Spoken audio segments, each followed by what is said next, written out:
Por favor, cuéntame cómo sería un día en la vida de Jordan Peterson. Espera, en realidad no me refiero a un día cualquiera, sino específicamente del día en el que tienes que dar alguna charla. Imagino que tienes que preparar tu mente y pensar sobre qué vas a hablar. Supongo que debes dedicar tiempo a prepararte tanto física como mentalmente para establecer una conexión significativa con la audiencia. ¿Cómo ajustas tus pensamientos en ese proceso? ¿Y cómo logras desconectarte lo suficiente como para empezar de nuevo con las limitaciones biológicas propias de un ser humano?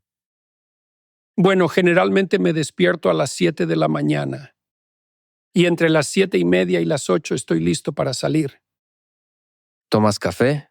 Nada, solo carne y agua. ¿Cuántas veces al día comes carne? Es todo lo que como. ¿Y cuánto comes? 3 o 4 bifes, depende del día. Solo carne y agua. Así es, y tomo agua con gas. Te diría que lo mío es como un ascetismo monástico. Entonces ayer hice lo correcto, usualmente como carne una vez al día. Anoche seguí la línea de Jordan Peterson y solo comí 2 bifes. ¿Y cómo te sentiste? Me sentí muy bien. Si tuvieras que comer solo una cosa, podría ser mucho peor. Pero siempre estoy listo a las 8 porque generalmente estamos en movimiento. ¿Qué significa que estás en movimiento? Estoy viajando ¿Siempre viajas? todo el tiempo. Y ahora generalmente usamos vuelos privados, porque las aerolíneas comerciales no son lo suficientemente confiables. Y no existe la posibilidad de no llegar a un evento. Esa es la regla número 1 en una gira. Haces el espectáculo. Debes cumplir con todo. Y luego, la regla número 2 es que cualquiera que cause problemas en la gira se va, porque no hay espacio para errores. Es decir, no hay espacio para errores innecesarios que no se solucionan. Aclaro esto porque seguramente va a haber errores. Pero cuento con un equipo maravilloso que si comete algún error lo soluciona. Muchos confían en que estarás allí. Es tu responsabilidad estar presente. En general, unas 4,000 personas. Paso mucho tiempo arriba de los aviones. Y como no hay internet en el avión, aprovecho eso. Y lo que hago es escribir, ya que eso es una buena manera de invertir el tiempo. Comencé a trabajar en un nuevo libro que suelo escribir cuando estoy arriba del avión. ¿En papel o en la computadora? En la computadora. Me gusta escribir en la computadora. Aterrizamos generalmente temprano por la tarde y nos vamos al hotel. Tratamos de ir a buenos hoteles. No solemos ir a los corporativos porque realmente no me gusta ese tipo de alojamiento. Mi secretaria y uno de mis chicos de logística son bastante buenos eligiendo alojamientos. Encuentran lindos hoteles boutique, que por lo general están en las partes antiguas de las ciudades, especialmente en Europa, en algún lugar interesante. Primero nos instalamos en el hotel. Y lo que hacemos luego generalmente es almorzar. El almuerzo a veces es un filete cocinado con una freidora de aire en la habitación del hotel. Hemos dejado rastros de la freidora de aire por todo el mundo. Luego de comer, Tammy y yo generalmente salimos a dar un paseo y recorremos un poco la ciudad. Después del paseo, descanso alrededor de 1 hora u hora y media. ¿Duermes siesta? Sí, exacto. Necesito dormir aunque sea 20 minutos a última hora de la tarde. Refresca tu mente. Así es, eso me despierta de nuevo para la noche. Y Tam debe descansar más tiempo porque se está recuperando de su enfermedad. Así que debe dormir más por la tarde. Eso es absolutamente necesario para ambos, porque si no las cosas se desmoronan. Luego vamos al lugar del evento. Si ese día voy a dar una charla, necesito concentrarme, por lo menos 1 hora antes. Si voy a dar una conferencia es distinto porque es más sencillo, pero si voy a dar una charla necesito un tiempo antes para pensar. ¿Qué pregunta quiero investigar hoy? Para mí es fundamental tener siempre eso en claro. ¿Qué misterio estoy tratando de desentrañar? Y en general, lo asocio con una de las reglas de mi libro porque técnicamente es una gira para hablar sobre el libro. Cada una de esas reglas es una investigación sobre una ética, y cada uno de ellos señala un tipo de misterio más profundo en cierto sentido. No existen los límites a la hora de explorar. Entonces pienso en una de esas reglas. Te daré un ejemplo. Una regla sería: ordena perfectamente tu casa antes de criticar al mundo. Pero, ¿qué significa eso exactamente? ¿Qué significa casa? ¿Qué significa la palabra ordena? ¿Qué significa ese verbo en modo imperativo? ¿Qué significan las palabras perfecto y orden? ¿Por qué digo antes de criticar al mundo? ¿Qué significa criticar? ¿Y qué significa criticar al mundo? ¿Cómo se puede hacer eso de manera adecuada o inadecuada? De esa forma empiezo a pensar en cómo descomponer esa regla. Y también defines cuáles de estas descomposiciones son importantes para analizar. Sí, seguramente las detectaré en cuanto me las pregunte. Me doy cuenta de que hay algo en lo que he estado pensando y que me gustaría investigar más. Y pienso, ¿cómo puedo abordar este problema? Tengo esta historia que conozco. tengo esta otra historia y tengo esta otra historia. No los he yuxtapuesto antes. Y va a haber una interacción interesante en esta yuxtaposición. Entonces, tengo la pregunta y más o menos tengo un marco de interpretación. Y luego se me abren algunos espacios narrativos a los que puedo ir. Y casi como un malabarista empiezo a jugar con todo eso para ver qué ocurre. Después, lo que intento hacer es concentrarme en ese proceso mientras atiendo a la audiencia para asegurarme de que las palabras estén llegando. Y una vez que hago eso, veo si puedo profundizar lo suficiente como para que surja una narrativa espontáneamente con un final. Seguramente hayas experimentado esto en algún podcast. Quizás me equivoque con esto, pero me ha pasado en otras ocasiones. Si entro en la conversación y tengo claro el tiempo, se crea un arco narrativo natural. De esa forma puedo identificar el punto medio y darme cuenta de cuándo estoy llegando a una conclusión. Y si realmente presto atención, puedo ver que ese es un buen lugar para detenerme. Llega un momento en el que debes estar alerta. Y además, tienes que tener mucha paciencia para poder captar ese punto. Y por otro lado, tienes que estar dispuesto a sentirte satisfecho con lo que lograste. Si puedes articular todo eso, serás como un comediante cuando logra un buen remate. Tengo todas estas pelotas en el aire, ideas que van a alguna parte, y de repente se juntan y se ordenan. A la gente le encanta cuando pasa eso. Una idea por aquí, otra por allá, y de repente se unen. Eso es como una revelación, y creo que es muy similar al remate de un chiste. Lo que pasa en tu mente es muy interesante y de hecho también soy un fanático de tu podcast. Todo el tiempo estás avanzando hacia ese lugar. Y si tuviera que definirlo, creo que en una conversación de podcast, a menudo hay una especie de exploración al estilo de Alicia en el País de las Maravillas. Te metes en la madriguera del conejo. Y siempre aparece algo nuevo. De hecho, cuanto más absurdo y más loco, mejor. Las conversaciones con Elon son así. Pienso que cuanto más intentas avanzar hacia un arco narrativo, más incómodo te sientes en una conversación divertida y absurda, porque te das cuenta de que eres uno más del montón. Y no quieres eso, quieres el conejo, quieres la locura, porque todo eso hace que sea más divertido. De todas maneras, de algún modo, a lo largo de toda esa conversación, intentas captar una sabiduría que mantiene un hilo conductor. Ese es el punto, poder seguir el hilo. El hilo es lo importante. Estás en lo correcto y es lo que estamos intentando hacer. Ese hilo tiene el equilibrio adecuado entre estructura y espontaneidad. Se manifiesta como el instinto de significado. Y ese es el logos en el diálogo. Y realmente es el logos. Y solo Dios sabe qué significa eso. Digo esto porque la Biblia dice que el logos es el principio fundamental de la realidad. Y creo que eso es cierto. Honestamente lo creo. Hablemos sobre ese significado que te guía. Existe una forma de pensarlo y he estado escribiendo sobre esto. ¿Qué es lo real? La materia es una respuesta. ¿Qué es lo real? Lo que te importa es lo real. Porque así es como actúas. Está bien, eso es diferente a la materia. Por ejemplo, ¿qué sería lo más real de lo que te importa? ¿Podría ser el dolor? ¿Y por qué sería eso lo más real? Intenta argumentar que no lo es. Buena suerte. Entonces el dolor es la realidad fundamental. Podría ser eso. Pero suena duro. ¿No conduce eso al nihilismo y la desesperanza? Sí, es cierto. ¿No lleva hacia una filosofía contraria a la existencia el hecho de que la realidad más fundamental es el dolor? También es cierto. ¿Hay algo más fundamental que el dolor? Sí, el amor. ¿Es eso? Si sientes dolor, lo que te queda es el amor y la verdad.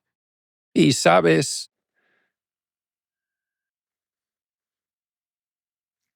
si de verdad son más poderosos que el dolor, tal vez sean las cosas más reales. Creo que cuando piensas en la realidad, en lo que es real, eso es lo más auténtico. Es un tema complicado, ¿verdad? Si eres científico o materialista, pensarás en la materia. Eso será lo real, pero en realidad no sabes qué es la materia. Y cuando te enfrentes a una situación límite, cosa que sucederá, descubrirás qué es lo verdaderamente real. Sí, pero siento que hay algo que se está pasando por alto.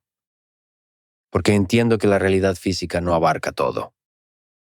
Por supuesto que el dolor tiene un componente biológico y todas esas cosas, pero carece de algo profundo sobre la condición humana que al menos la ciencia moderna todavía no es capaz de describir. aunque pienso que de a poco se está acercando. Así es. La razón, o una forma de describirlo como lo estás planteando, es que la razón por la que la ciencia se acerca a ello es porque, en el fondo, subyace la suposición de que hay algo más profundo. Es el logos. Hay algo más profundo en todo esto.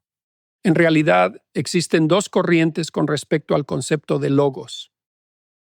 Una de las corrientes es la tradición racional griega de la Ilustración, que sostiene que hay un logos en la naturaleza y que la ciencia es el camino para acercarse a él. Y la otra es la corriente judeocristiana, que es más vivencial y más espiritual. Yo diría que Occidente es un intento de unir ambas. Y pienso que es un razonamiento adecuado, porque así debería ser. Y también siento que esa unión está cerca. Estuve hablando con Frans de Waal sobre la teoría del macho alfa en los chimpancés. Es cercano en términos biológicos, pero es poder, porque eso es lo que afirman incluso los biólogos. Dicen que el chimpancé más dominante tiene el mejor éxito reproductivo. ¿Es cierto eso? Cuando dicen dominante, ¿se refieren a usar la coacción? Analicemos esto. ¿Son los chimpancés que usan más la coacción los más exitosos? Y hay una respuesta. Eso es algo que ocurre raramente y muy esporádicamente, por periodos cortos de tiempo. ¿Y cuál es la razón de eso? Que no terminan bien. Los subordinados, sobre los que ejercen un control arbitrario, aguardan pacientemente un momento de debilidad para luego organizar un ataque decisivo y contundente. Esa es la pesadilla de todo dictador, y con buena razón. Pero de Waal demostró que los chimpancés alfa, los machos, que a menudo tienen acceso preferencial a aparearse, son frecuentemente y de manera fiable los mejores pacificadores y los más recíprocos. Entonces, incluso entre los chimpancés, el principio de soberanía es algo así como la reciprocidad iterada. Y ese es un principio mucho mejor que el poder. He estado pensando y me pregunto, ¿cuál es la antítesis del espíritu de poder? Y creo que es el espíritu del juego. Y no sé qué opinas al respecto, pero creo que una buena conversación de podcast podría describirse, en cierto sentido, como un juego. Es cierto que tiene una estructura, porque existe un orden en la conversación, pero también quieres que haya juego dentro del sistema. Y si lo haces bien, entonces se vuelve realmente atractiva. Y aparece lo que decíamos, el arco narrativo.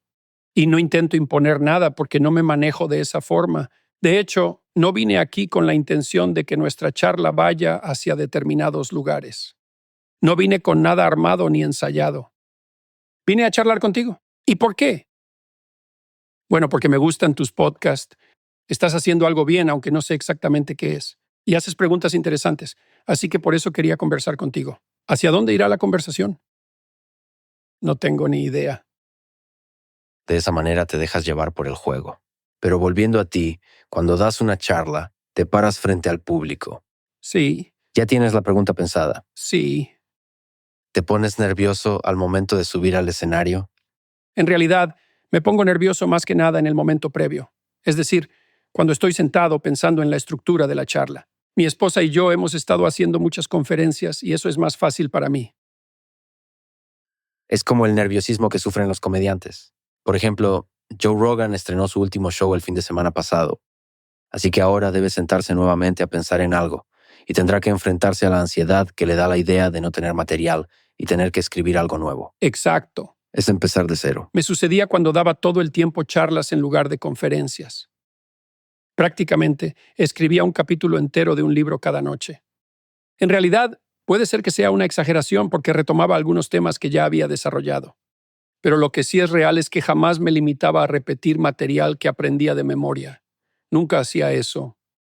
Es una decisión que implica exigencia y es un momento estresante. De hecho, siempre me tomo una hora antes del espectáculo para concentrarme. Y en ese rato pienso si soy capaz de hacerlo. Y siempre me respondo lo mismo, que ya lo hice 1000 veces. Y aún así dudo si podré. Entonces, se me ocurre la pregunta y luego pienso, ¿puedo pensar en la estructura? ¿Puedo lograr desarrollar una narrativa espontánea? ¿Puedo lograr unir todas las ideas? Y la respuesta siempre es que no lo sé. Entonces lo organizo en mi mente y lo pienso. Eso es difícil porque demanda esfuerzo y es angustiante. Atravieso esa situación, pero luego llega el momento en que me subo al escenario. Y en ese instante pienso que tengo la idea, pero ¿puedo hacerlo sin notas? Y siempre pienso que descubriré si puedo mientras lo esté haciendo. Entonces salgo al escenario y en ese momento no hablo con la audiencia, sino que hablo con una persona a la vez. Y puedo hablar con una persona porque sé cómo hacerlo. Y no le hablo mucho tiempo porque no quiero ponerla demasiado nerviosa. Luego hablo con otra persona y me pongo en contacto con el público. Puedo percibir si las palabras les están llegando y los escucho moviéndose. ¿Están completamente callados? Porque el silencio es fundamental. Claro, entiendo. Ese silencio que se genera es el sonido de la concentración. Están todos prestando atención. Sí, y es una buena regla para adoptar si estás aprendiendo cómo hablar en público. Espero a que toda la audiencia esté en silencio. Y recién en ese momento comienzo a hablar. Siempre lo hago así. Es una buena manera de empezar una charla, porque de esa forma estableces un marco. Si el marco fuera que yo hablo mientras todos hablan, el mensaje sería que pueden hablar. Sería un lugar donde todos pueden hablar, pero en realidad no lo es. La audiencia pagó dinero para escucharme hablar a mí, así que no voy a hablar hasta que todos estén escuchando. Y esa es la forma en la que obtienes esa quietud. Y esperas porque esa quietud se convierte en expectativa. Y al cabo de un rato, se convierte en una expectativa nerviosa. Se preguntan qué demonios hago. Y no es una manipulación, tiene que ver con la percepción del tiempo. Es como cuando algo encaja y te das cuenta de que ahí debes comenzar. Lo interesante de esa expectativa nerviosa es que, desde el punto de vista del público, se siente como una experiencia compartida. Así es. En ese silencio hay una sensación de conexión compartida. Claro, es la unión de la atención de todos. Exacto. Sí, y eso es algo increíble. Lo mismo pasa en un concierto con el público. Aunque no sea silencio, pero cuando la atención de todos se unifica y se mueven al unísono, es como si estuvieran venerando lo mismo. Y ese sería el propósito, tanto de la charla como de la conferencia, dirigir la atención hacia un punto en común, y se convierte en una comunión, porque todos lo están haciendo al mismo tiempo. En ese sentido, no hay mucha diferencia entre un auditorio y una iglesia, ya que comparten el mismo diseño y estructura. Están muy conectados entre sí porque uno surgió directamente del otro. El auditorio tiene sus raíces en la iglesia, así que es perfectamente razonable analizarlo en esos términos. Y luego de eso, es decir, una vez que finaliza la charla, tocamos una pieza musical que he estado produciendo con un grupo de músicos para unos libros que voy a lanzar en el otoño. Son libros con un texto muy fuerte, se llaman ABC of Childhood Tragedy, y son muy oscuros, realmente. Son relatos oscuros y de humor negro. Son terribles y tienen ilustraciones desgarradoras. Entonces les pusimos música y tocamos una pieza. Luego, por lo general, me encuentro con unas 150 personas para tomarnos fotografías, y cada uno de esos encuentros es muy especial. ¿Y se genera una verdadera conexión ahí? Por supuesto, hay mucha conexión y es muy intenso. Son 10 segundos con cada persona. Seguro piensas que 10 segundos es poco tiempo.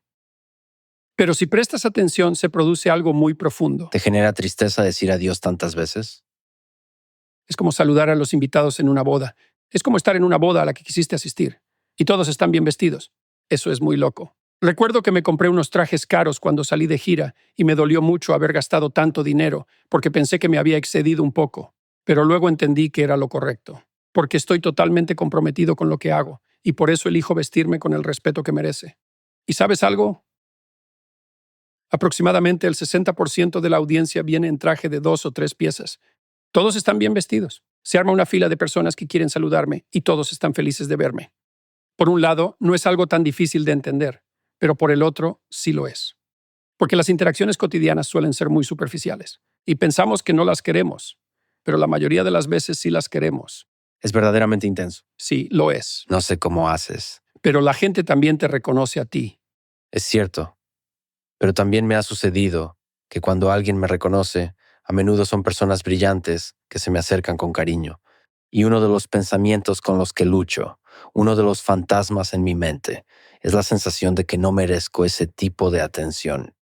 Probablemente no, Exactamente. pero tal vez sí. Entonces, se transforma en una carga en el sentido de que tengo que esforzarme por ser la clase de persona que merece eso, o por lo menos ser alguien que merece ese tipo de atención. Y pienso por qué diablos me metí en esto. Es que eso es muy importante. Sí, Porque si una persona se te acerca en un aeropuerto y no solo sabe quién eres, sino que te admira o admira a quien estás intentando ser, y tú cometes un error, esa persona nunca lo olvidará, jamás. Sí, claro. Esto es un trabajo de alto riesgo. Y la otra cara de eso es que muchas veces unas simples palabras pueden cambiar el rumbo de una vida, especialmente con los jóvenes. Sí, es verdad. Por eso intento evitar esas situaciones en los aeropuertos. No es un lugar que me agrade porque no soporto el control autoritario que se siente allí. Y es algo que siempre me ha molestado. Me hace sentir incómodo. Y a veces me transformo en un compañero de viaje poco agradable para mi esposa. De todas maneras, creo que lo hemos resuelto, porque estamos viajando mucho. También me sucede que en muchas ocasiones, los guardias de seguridad y el personal de migraciones me conocen. Y por lo general me muestran buena predisposición. El problema es que me irrito fácilmente. Y por ese motivo, no sería bueno cruzarme con admiradores en ese estado. Es un trayecto difícil de recorrer porque no me gusta ese aire de totalitarismo que se respira. Y sé que no me sucede solo a mí. Pero es algo muy distinto si eres uno más del montón, por así decirlo. Eso muchas veces es una bendición porque cuando estás un poco irritable, la gente simplemente lo pasa por alto o no se da cuenta. Pero si eres alguien a quien han tenido el valor de abrir su corazón, porque eso es lo que es la admiración, y tú respondes mal, y traicionas a esa persona, es algo que nunca olvidará. Y no solo eso, sino que luego se lo dirá a todo el mundo. Es así. Y por eso debemos estar atentos. Nuestra vida con Tammy se ha complicado un poco, porque en Toronto, por ejemplo, ya no podemos simplemente salir a caminar. Los paseos se han transformado en momentos bastante dramáticos, porque siempre hay personas que se acercan y tienen alguna historia desgarradora que contar. Y no estoy siendo cínico. Entiendo. Es algo difícil de soportar, porque la gente no suele hacer eso. No se abre a otra persona de esa manera y comparte la tragedia de su vida. Pero a mí me ocurre todos los días. Y cuando vamos a nuestra cabaña, que está fuera de la ciudad, es un poco un alivio para nosotros. Sé que mi vida es maravillosa, pero también es extraña, porque en los lugares a los que voy todo se siente raro. Es como si estuviera rodeado de amigos, porque al caminar por cualquier ciudad, la gente me saluda, me gritan por la calle. Hola, Dr. Peterson, qué gusto verlo. O me dicen cosas incluso mejores que eso. De hecho, muy rara vez dicen algo negativo. Es muy poco frecuente, diría que una experiencia de cada 5,000, aunque esas tampoco se olvidan. La realidad es que tengo una vida muy poco común. Definitivamente lograste generar una intimidad con la gente. Te conocen bien, y pienso que por eso suelen evitar la charla superficial. Exactamente. Es realmente como si fueran viejos amigos y se siente así. En mi experiencia, las despedidas suelen doler mucho. Porque para mí es como un amigo al que no volverás a ver. Es cierto. Eso es algo muy raro. Realmente para mí se siente así. Y me afecta como si fueran despedidas. Ujú. Y lo son. Creo que tienes razón en eso. Y supongo que de alguna manera es parte del dolor de abrirse a las personas. Tammy me dijo un día que estaba sorprendida por no haberse dado cuenta antes de cómo eran los hombres. Le pregunté a qué se refería y me dijo que no podía creer lo educados que eran los hombres cuando se me acercaban y me hablaban. Porque suele ser siempre igual, el patrón se repite. La persona se acerca y aunque no siempre, la mayoría son hombres. Al principio son cautelosos y muy amables, extremadamente corteses. Ellos suelen mostrarse preocupados por no estar molestando, preguntando si me molesta, y yo les aseguro que no me están molestando. Hago todo lo posible por no ser el tipo que se molesta por eso. Porque ¿quién me creo que soy para molestarme por algo así? No soy así. No pienso que por ser famoso soy más importante que los demás. Eso no está bien. Claro que no. Entonces es bueno mostrarse agradecido todo el tiempo cuando la gente se abre de esa forma. Por eso es muy importante estar alerta y concentrado para hacerlo correctamente.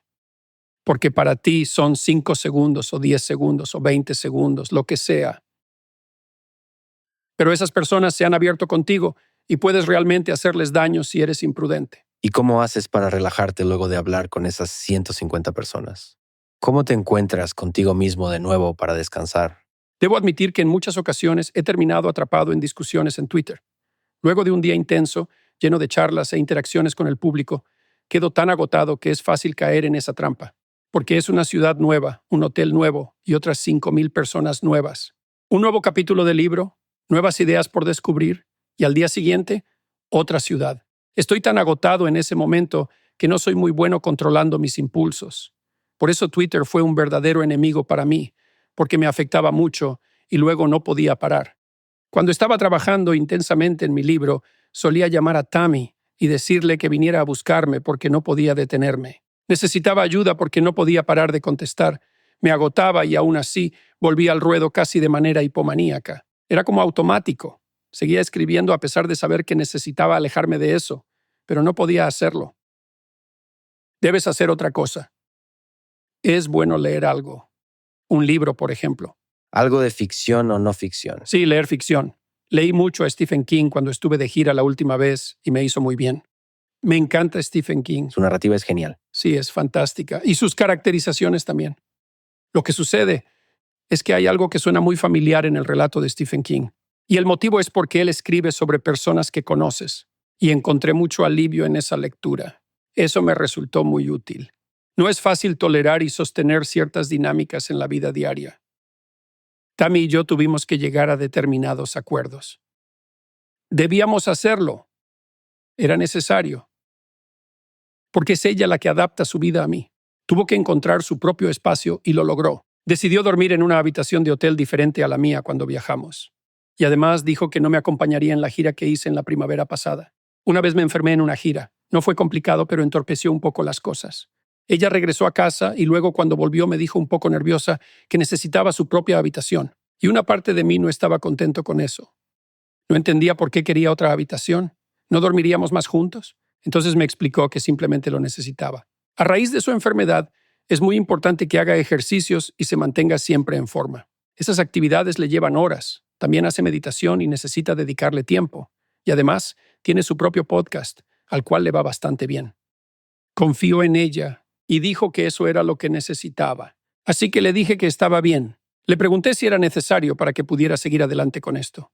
Y dijo que sí, porque cuando ella se fue no volvió diciéndome que no quería estar en la gira y que no quería hacer más esto, sino que se fue y pensó en cómo podía seguir haciéndolo. Y encontró una respuesta, y era que necesitaba tener su propia habitación de hotel. Y de hecho, fue una muy buena decisión de su parte. Pienso que ella es realmente una muy buena persona y cada vez entiende mejor cuáles son las cosas que deben darse para que esto sea sostenible. Y pienso que estuvo bien. La verdad es que no quiero viajar sin ella, pero tampoco quiero que su vida sea miserable. Quiero que se sienta cómoda, y para eso debe ser un poco egoísta y pensar en ella, como todo el mundo hace en una relación. Y no es solo eso. Lo que ustedes hacen no es algo para nada habitual. Y tanto tú como ella, los dos, tienen que averiguar cómo poder manejar este intenso viaje intelectual y social. También hay otra parte que no te mencioné.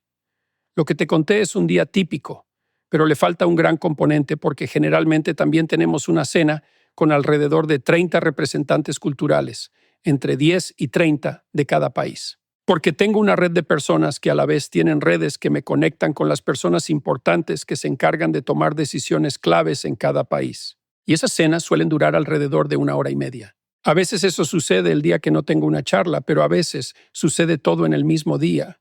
Y también es un momento en el que hay que saber controlarse y ser amable. La gente nos muestra cosas emocionantes y recorridos por las ciudades, lo que resulta ser una experiencia llena de cosas maravillosas. Suena todo fantástico. Pero como decíamos antes, tienes que estar presente mentalmente para todo eso. Así es. Siendo un intelectual y una mente curiosa, ¿cómo logras conciliar el sueño? Afortunadamente, eso casi nunca es un problema para mí, incluso cuando estaba increíblemente enfermo. Durante unos 3 años. Pensé mucho en eso también, sabes, que no hice un buen trabajo explicándolo mientras estaba enfermo, porque parecía que la razón por la que estaba enfermo era porque estaba tomando benzodiazepinas. Pero no es así. Estaba enfermo, y luego las tomé en una dosis muy baja, y las tomé durante mucho tiempo, y eso ayudó con lo que fuera que me pasaba, y parece que era una alergia, o quizás múltiples alergias. Y luego, eso dejó de funcionar, así que continué tomándolas durante aproximadamente 1 mes, pero eso lo empeoró mucho. Entonces, reduje la dosis y la situación se fue de control. Había algo más profundo en ese fármaco. ¿Cómo lo podrías expresar? Yo tuve muchos problemas inmunológicos y mi hija tiene un sistema inmunológico muy reactivo y Tammy tiene 3 condiciones inmunológicas muy serias. Y yo tuve psoriasis y uveitis periférica. que es una condición autoinmune, y alopecia areata y enfermedad crónica de las encías, todas las cuales parecían estar relacionadas con alergias. Y Micaela heredó todas las afecciones.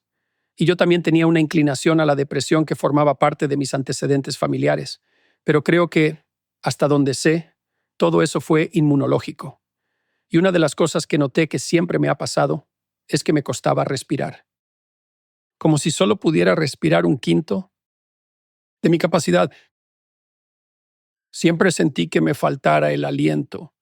Y parece que lo que pasaba era que siempre estaba al borde de una reacción anafiláctica, lo cual no es agradable.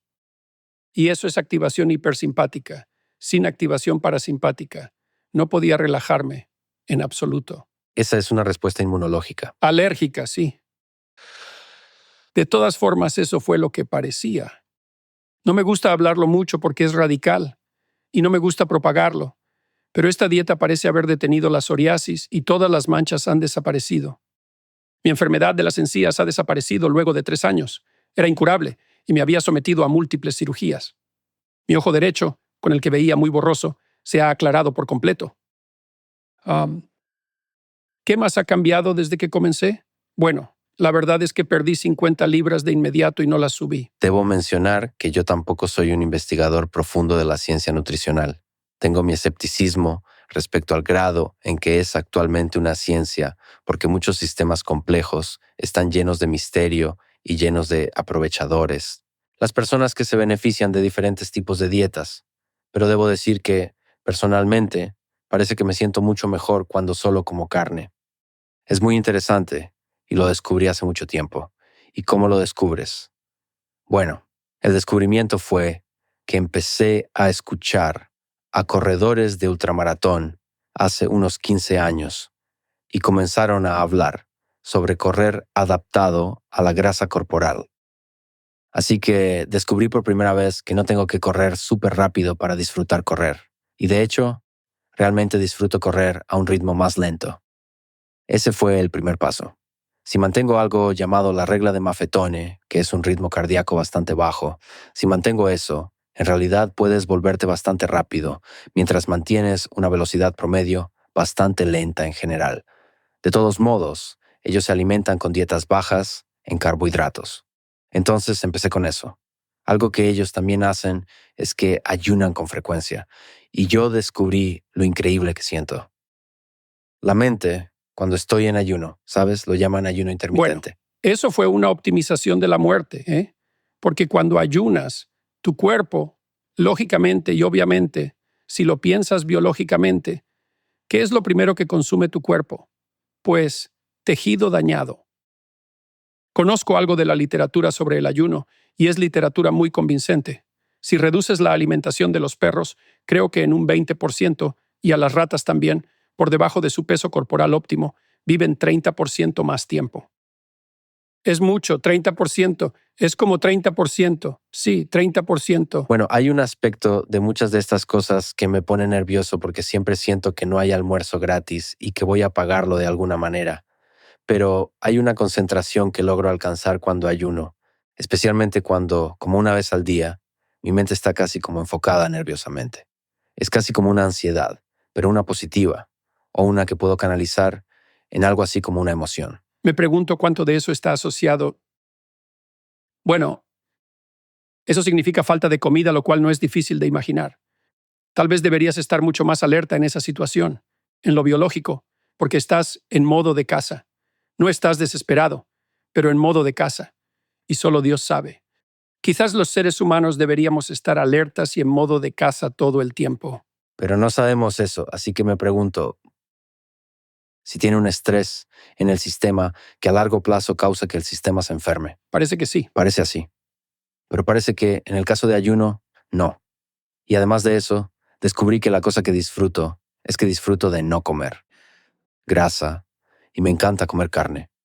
Y cuando hablas de una dieta baja en carbohidratos, descubrí a través de ese proceso, si es algo grasoso, pero solo carne, siento que muchas de las cosas que me hacen sentir raro con la comida, como un poco atontado o como sentirme satisfecho o simplemente Los aspectos de la comida que no disfruto no están ahí con la carne, y todavía puedo disfrutar de la compañía.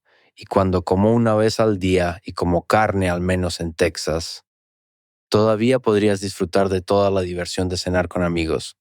Ahora, no hago ya sabes, tienes algo muy serio que, bueno, am, hay beneficios para la salud que te tomas muy en serio. Para mí, todavía puedo beber whisky.